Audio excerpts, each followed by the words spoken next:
Chapter 13. A King Bowed. I sat in the restaurant beside David, with Mayroon looming behind me. Months had passed since the interview, and the lawsuits had been served. Night City was a hornet's nest of activity. I had come along and hit the nest with a stick, and now all of City's politicians and bureaucrats were scrambling to stop me. I'd been anonymously threatened multiple times via phone and digital comms. Unfortunately for them, I had long since covered my bases on protecting myself. Alan had the voodoo boys scouring any and all communication coming from official city channels, the personal accounts of city reps, their friends or family, and any notable netrunners in the city. Rogue had spoken with the city's fixers. They could accept jobs to try and take me out if they wanted to, but she let them know that I had already put some of the top talent on retainer to keep me safe. Arasaka had also publicly endorsed my lawsuits, saying that citizens and businesses could never expect to grow or thrive with a bureaucracy that was willing to leech off of them even through the most beneficial programs. Every threatening communication was saved and shared with the public, along with the city representative who was responsible for sending it. With multiple layers of electronic and physical protection insulating me from the city's efforts to stop me, I wasn't concerned. "I figured out why you can't be me," I said casually as I looked over the menu. David sighed and looked at me. "You're not still going on about that again, are you?"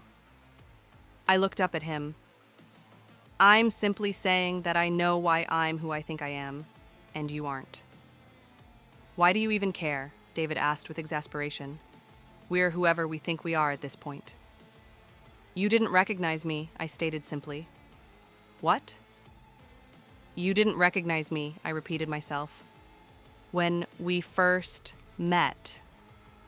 If you are who you think you are, then your last memory before all of this should have been sitting on the couch and making the female dwarf character. The moment you saw me, you should have recognized me." David stared at me with that deprecating expression I had shot people with countless times in my first life. I could feel the admonition coming before he even spoke. "Do you realize how stupid that sounds? You're saying that, after 20 years, I should have recognized a living person based on the limited character select options from a video game made in that late 2000s? Have you ever looked in a mirror?" "I've obviously looked in a mirror. I might mutation. Then you'll know that you're more muscular than any character that game could have portrayed," he pointed out. "And your hair is so ridiculously full and long that even in that braid it still hangs only an inch from the floor. You were wearing armor that was never in the game, surrounded by people who were never in the game. Oh, and I guess at this point I should also point out that you were a real person and not a mid-poly count video game model. Considering all of that, you expected me to recognize you? Don't be ridiculous." "I had the same name, the same general look, and the same background," I retorted. "You couldn't have thought that was just a coincidence." "I considered it for all of 2 seconds, he shrugged. "I figured it was some kind of cosmic joke, pitting me against the character I created. It wasn't that big of a deal. I just figured it was a challenge. Not once did I consider you thought you were me." My mind sank at his reply. His explanation sent my thoughts whirling. I was just a character he created in his mind? If that was true, then was that why I had his memories? Was I just his creation infused with his memories, a living opponent for him to pit himself against? Was everything I remembered just a copy of him? Was I a creation of his that had taken on a life of my own? If that was true, then had I unintentionally been lying to my friends this entire time? I hated thinking about all of this. "It doesn't matter," David said, snapping me out of my stupor. "Even if we were once the same person, we aren't anymore. We've lived 3 different lives since then. We've become different people. You're you now, I'm me. Just leave it be." I wanted to press the issue, to assert my conclusion so that he would accept it. He wouldn't, though. If I was honest with myself, I didn't either. I wanted to cling to something to hold on to my sense of self, which I had been losing over the course of this life. It wasn't exactly easy to accept that not only were you slowly losing your personhood, but that you might not have been the person you thought you were to begin with. I could feel his gaze on me, the pressure of it weighing down on my self-doubt and smothering me in anxiety. I swallowed the protest and took in a deep, calming breath. "They're going to be late," I said with a dismissive tone. As if on cue, the waiter walked up to our table with two men in tow. The first was Mayor Lucius Rhine, a well-dressed black man with a strong jaw and bold eyes. Following him was Deputy Mayor Weldon Holt. Where Lucius was well-built and fit, Weldon was a fat, bald white man with glasses and face that looked like curdle milk. The waiter smiled and let the men know he would be back for their drink orders in a few minutes as they took their seats. Weldon looked at me as if my presence sparked paranoia. "What's she doing here?" "I asked her to join us since it's her lawsuits that are making everything crash down on your heads," David replied with a tone so casual he could have been talking about the color of the sky.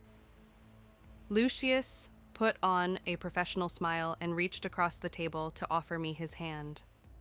"Ms. Oradum, it's a genuine pleasure to meet you. Regardless of the circumstance, I'd like to let you know that I'm a big fan of your brain dances. Truly remarkable detail." He was a politician through and through, conceding to my presence without acknowledging Weldon's protest with a handshake and a compliment was such a subtle level of mastery that I doubt Weldon actually understood the nuance of it. I took his hand in mine and shook it firmly. "It's a pleasure to meet you as well, Mr. Mayor," I replied. "I'm not sure why you're in politics. With your looks, you could make so much more money in entertainment." David rolled his eyes. Lucius chuckled. "Flattery will get you everywhere, Ms. Oradum."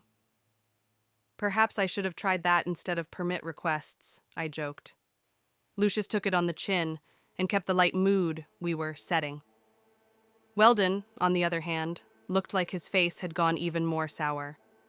"Is that supposed to be funny?" Weldon asked. "You realize the only reason we're here is because our lawyers suggested there was a way out of this for us without having to be dragged through the courts."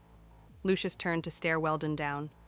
"What my deputy means is that we're hoping that this meeting can prove beneficial for everyone, and that we come to an agreement that will save the city time and court costs."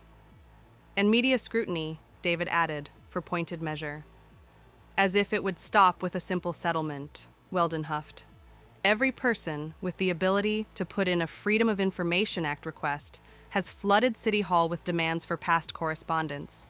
It's putting city employees under such a heavy workload that crucial work isn't getting done on time." David smirked. "Ironic, then, that work not getting done has led to more work not getting done." Lucius sighed and spoke up, looking at me in particular. "We were hoping that you could ask for people to stop putting in the requests. After all, you've made all the documents public already. They won't find anything new." "Nothing new about my case, perhaps," I replied, "but not necessarily about other projects. This level of corruption brought to light, all of it under your watch, I might add, is doing to rouse the curiosity of the people. I can ask them to stop making requests about my project, but I have no doubt there are other citizens being wronged in similar ways, and they should have their chance at justice as well." Lucius's face sobered. He studied for a few moments, then looked at David. "I assume you feel the same way?" David gave a non-committal shrug. "My only concern is getting bad actors out of our government. If that helps to do it, I don't see why they shouldn't be able to continue." "Well then," Lucius said, raising his volume slightly to drown out the attempted protest from Weldon, "we should discuss what can be done concerning us directly. You understand I can only help with my case, and not any others that may follow, right?" I asked, so that I could clarify the limits of the discussion. Lucius nodded. "I do, but the results of your case will set a kind of precedent for what others should expect. There will obviously be damages that need to be paid, but I'm hoping we can keep the fallout to a minimum. We have our reputations to think of after all." "I don't think there were those. Those will be salvageable in this city after everything's already said and done," David replied. But we have discussed what concessions we were willing to accept since you contacted us for this meeting. Concessions? Weldon snorted. You should be happy you aren't bleeding out in an alley somewhere with all the enemies you've made by doing this. Are you interested in history, Mr. Weldon? I asked, reining in Lucius and David's reaction to Weldon's foolish comment. The question caught him off guard. His chins wobbled as he turned to look at me. What are you talking about? History, I repeated myself. I love it. There are so many interesting stories that you would never think possible if you didn't study it. I can't say I've ever cared much for the subject, Weldon said, inclining his head slightly as he wondered where I was going with this. I smiled sweetly. In the early 1400s, the Chevalier Macaire killed Aubry de Montdidier in the forest of Brody, near Paris. I explained, with a light tone and a sweet smile. He buried the body. The only witness to the murder was Aubry's dog, a greyhound, who ran back to town. The dog found one of Aubry's friends and led him to its master's body. The friend took in the dog after they properly buried Aubry. Months later, the friend met with Macaire, and the dog viciously attacked him. Weldon was watching me now, his confusion growing into silent concern for where the story was going. It took 3 men to pull the greyhound off of Macaire, I continued.